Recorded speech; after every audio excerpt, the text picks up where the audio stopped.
अस्सलाम वालेकुम। क्या हाल है आप सबका?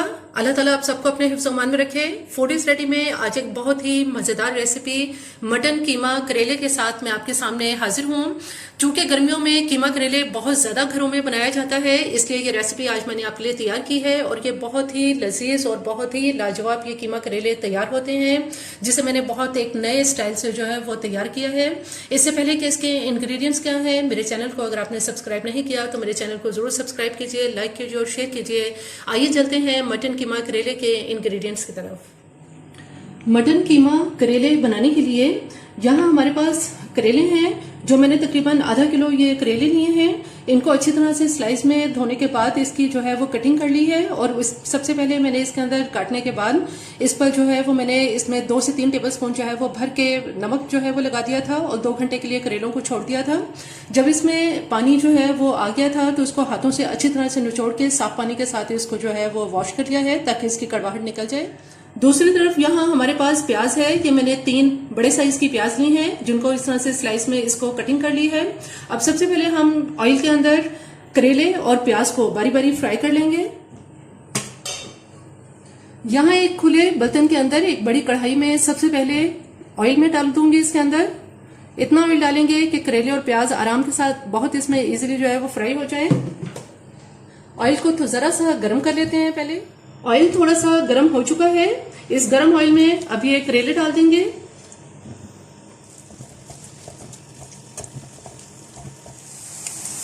करेले आहिस्ता आहिस्ता फ्राई होना शुरू हो गए हैं। ऑयल बहुत अच्छी तरह से तेज गर्म हो गया है। लाइट गोल्डन होने तक इन करेलों को फ्राई करते रहेंगे। करेले बहुत अच्छे लाइट गोल्डन फ्राई हो गए हैं। इसको ज्यादा डार्क नहीं करेंगे वरना ये जलना शुरू हो जाएंगे। अब जो ये करेले हैं कि मैं इसमें बाहर निकाल लेती हूँ।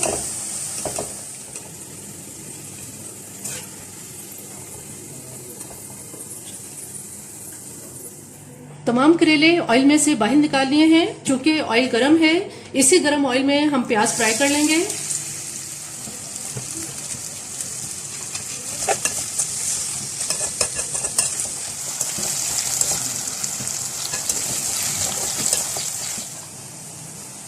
प्याज में बहुत खूबसूरत लाइट गोल्डन कलर आ गया है।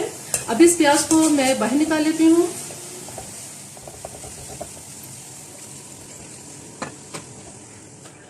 करेले और प्याज ब्राउन करने के बाद अब हम इसके जो कीमा है, मटन कीमा, इसकी भूनने की तैयारी करते हैं। यहाँ हमारे पास मटन का कीमा है, ये 250 ग्राम है। इसमें जो हमने मसाले इस्तेमाल करने हैं, यहाँ हमारे पास जो है ये 1 टीस्पून भर के मैंने नमक लिया है, 1 टीस्पून इसके अंदर पिसा हुआ धनिया है, 1 ही टीस्पून इसमें हल्दी है। इसके अलावा इसमें 1 टेबलस्पून जो है ये कुटी हुई लाल मिर्च ली है। चंद धने इसके अंदर जो है वो कलौंजी के हम इस्तेमाल करेंगे और इसमें 1 टीस्पून भर के मैंने जीरे का इस्तेमाल किया है। यहाँ हमारे पास एक दरमियानी साइज की प्याज है, जिसको मैंने स्लाइस में इस तरह से जो है वो इसकी कटिंग कर ली है।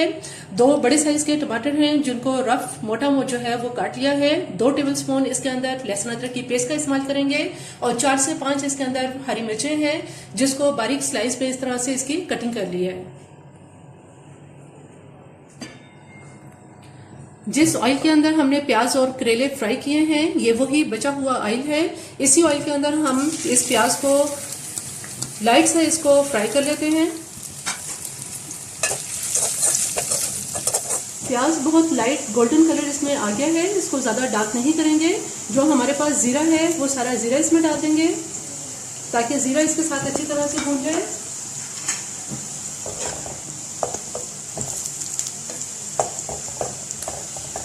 जीरे को थोड़ा सा भूनने के बाद जो लहसुन अदरक की पेस्ट है ये इसमें डाल देंगे।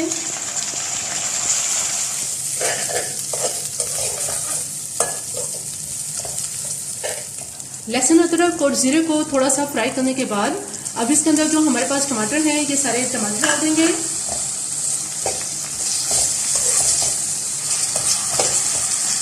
टमाटर को हल्की आंच पर मैं कुछ देर के लिए इसको कवर कर दूंगी ताकि टमाटर सॉफ्ट हो जाए। टमाटर इसमें काफी हद तक सॉफ्ट हो चुके हैं।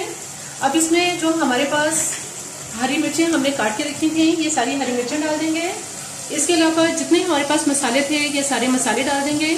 इसमें मैंने लाल मिर्च पाउडर का बिल्कुल इस्तेमाल नहीं किया है। इससे पहले जो मैंने कीमा करेले चिकन के बनाए थे उसमें लाल मिर्च पाउडर इस्तेमाल किया था।